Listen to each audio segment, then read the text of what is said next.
Alright, hey Chris. Sorry it took so long to get the video uploaded. I've been having some trouble with our internet, but I was having trouble with that problem that I was helping you with. That involved an amplitude, a change of your sinusoidal axis. There was a phase displacement or a shift, it went left or right, and then there was also a coefficient in front of the argument in the sine function. And so if I remember right what they do, the function was y equals minus 10 plus 20 sine of 1/2 of beta minus 120 degrees. So I went ahead and worked it out, and I figured out where I was going wrong. So I made just kind of like a 3-step, easy to follow, hopefully, process that you can follow for any problem that's going to have all of these different changes.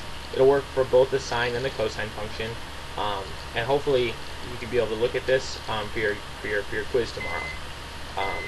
So I'll just go ahead and just run you through it quick, and it shouldn't take too long. So first of the 3 steps is to make a table relating your input and output values of your parent function. So our parent function was y equals sine theta.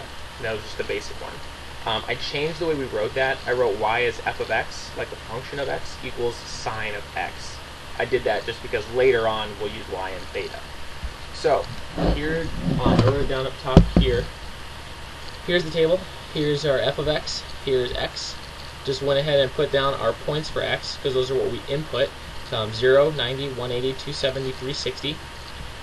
So the sine of 0 is 0, sine of 90 is 1, sine of 180 is 0, sine of 270 is -1, and the sine of 360 is 0. Okay, so that's our first table.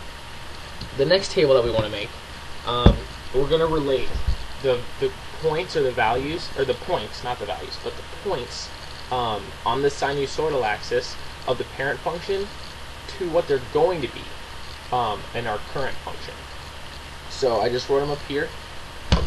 We got one column for x, and this is the same x as up here, here. Okay, and then this is the argument inside of the sine function that we're working with, which is 1/2 theta minus 120.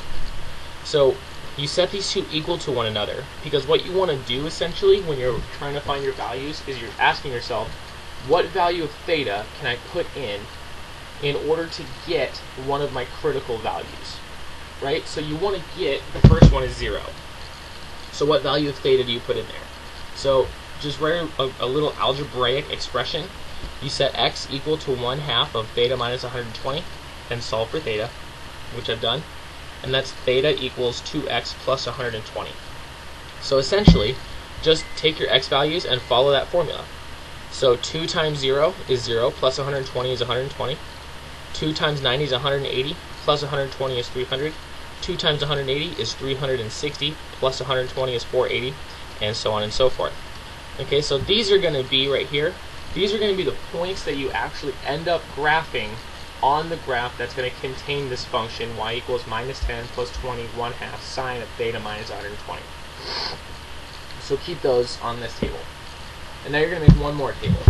And this final table, just like the second table related the original critical inputs or critical points to the critical points on your graph, this is going to relate your original output values, which are 0, 1, or -1, depending on your x value, to what the output is going to be on your current graph.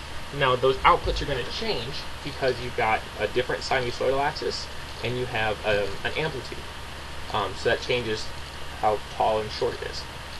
Okay, so just make your graph, or make your table, not your graph. Let me just scooch that down there. Okay, so we got f of x, which is our original function from up here, and we have our y, which is from this function, number -10 plus 20, blah blah blah, all that stuff. Okay, so all I've done is I've just put in the f of x values, 0, 1, 0, -1, and 0. And I just put those in the same order that I did it up here.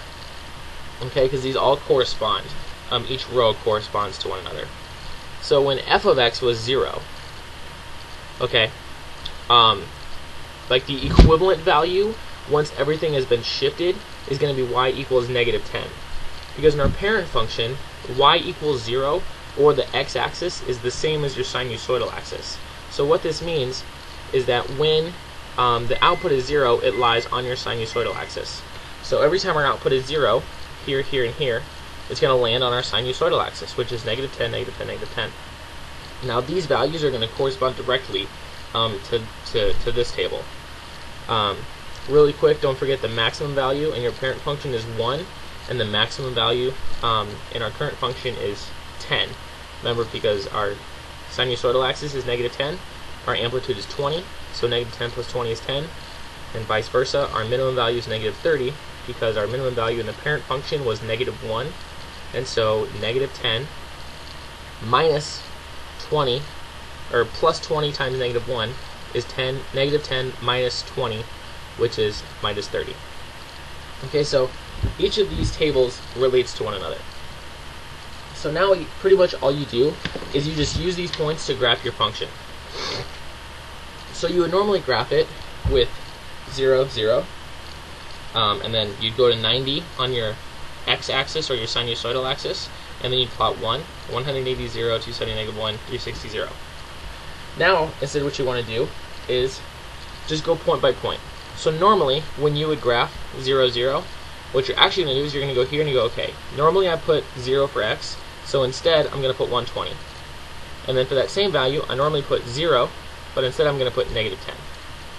Okay, now let's go again. Normally my next point is going to be at x equals 90, but instead I'm going to put it at x equals 300, and normally my f of x is 1, but since everything is shifted, it's going to be positive 10. Next point is 180, which normally 180 is 0. That's from up here. So instead we're going to plot 480 and then negative 10. Normally the next point we plot is 270, so instead we're going to do 660, and that's normally negative 1, so instead we're going to put it at negative 30. And then 360 is our normal last point, so instead we're going to put that at 840. And since 360 is normally at 0, 840 is at negative 10. So you just follow those tables by that step by step, and it just kind of relates your parent function to your current function. And if you can see this, which you might not be able to, I'm just going to zoom it in there. And I graphed it out. I did the little table things over on this side too. And that's just the step-by-step process. So I really do hope that clears it up. And if it doesn't, then ignore the video, and I'll try to explain it again next week with your other questions. Good luck on your quiz.